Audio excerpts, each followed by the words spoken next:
Hello दोस्तों, आज की कहानी है मायका या ससुराल। वंदना जी जब रोटी बना रही थी कि तभी किसी ने दरवाजे की बेल बजाई। बेचारी वंदना जी रसोई घर में अपने हाथों में लगे आटे को धोने लगी। आटे से भरे हाथों के धोने तक लगातार दरवाजे की कुंडी बज रही थी। वह लगातार बोल रही थी, थोड़ा रुको, मैं आ रही हूँ। अब इस उम्र में वह भागकर जा भी नहीं सकती दरवाज़ा खोलने के लिए। जैसे ही उसने दरवाज़ा खोला और सामने देखा तो उसकी बेटी मधु दरवाजे के बाहर खड़ी थी। तब उसे आश्चर्य हुआ कि कुछ बताया भी नहीं, मैंने भी नहीं बुलाया, तो मधु अचानक कैसे आ गई। अपनी बेटी को देखकर वंदना जी बोली, आने से पहले बताना तो चाहिए था। अकेले ही आई हो क्या? जमाई जी और बच्चे कहाँ हैं? वंदना जी ने एक साथ कई सारे सवाल किए। तभी मधु बोली, माँ, क्या कोई अपनी प्यारी इकलौती बेटी का ऐसे स्वागत करता है? मुझे लगा कि तुम मुझे अचानक देखकर बहुत खुश होगी और सबसे पहले मुझे गले लगा लोगी, पर यहाँ तो उल्टा ही हो रहा है।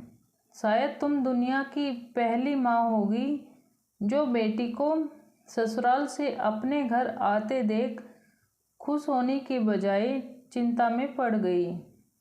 क्या मैं अकेली इस घर में नहीं आ सकती? क्या हमेशा दामाद और बच्चों के साथ ही आना जरूरी है? बोलकर मधु घर में प्रवेश कर गई और अपना सामान रखकर बोली, भाभी कहाँ पर है? भाभी जल्दी चाय नाश्ता लेकर आओ, आपकी नंद आई है। बहू घर पर नहीं है, अपने मायके गई है, माँ ने कहा। अच्छा, इसलिए तुम घर संभाल रही हो और खाना बना रही हो? माँ, तुम्हारी बहू के तो बड़े ठाठ हैं। बहू मौज से घूम रही है और सास घर संभाल रही है। देखो ना, आपने बहू के आने से पहले ही खाना बना कर रखा है।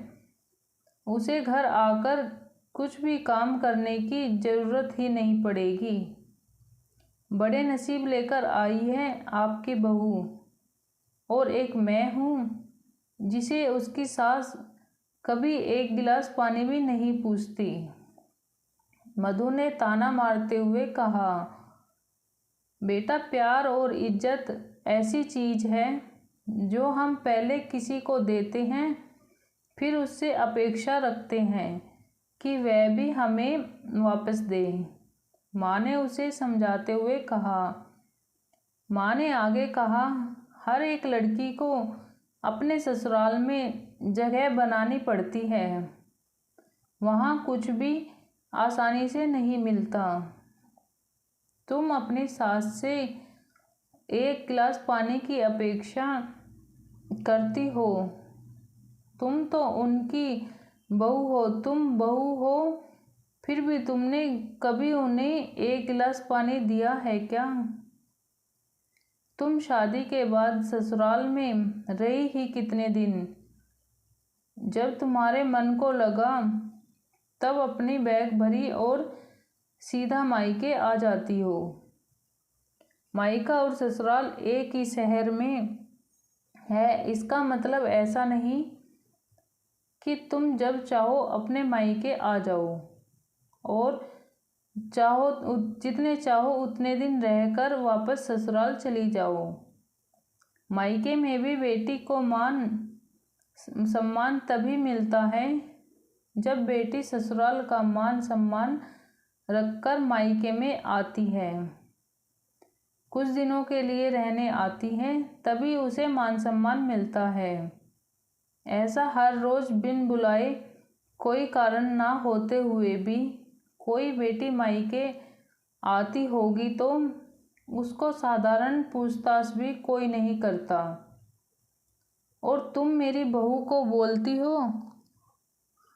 तुम तो मेरी बहू की बराबरी ही मत करो। वह कभी भी बुलाए बिना अपने मायके नहीं जाती है, और गई भी है तो वहाँ भी कोई भी बात में वह कुछ नहीं बोलती। वह जब घर में रहती है तब वह मुझे घर में के कोई भी काम नहीं, हाथ भी लगाने नहीं देती। अब मेरी इच्छा से घर के काम कर रही हूँ।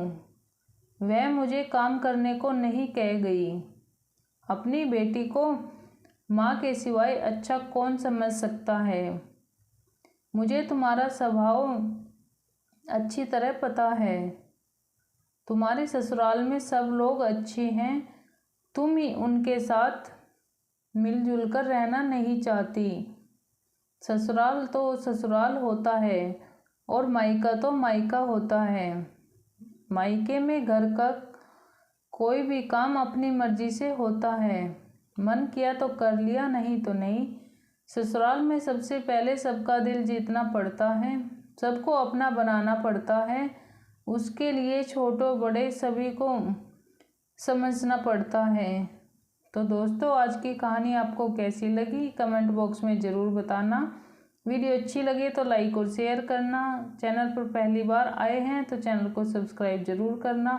मिलते हैं किसी नई वीडियो के साथ, तब तक के लिए बाय बाय।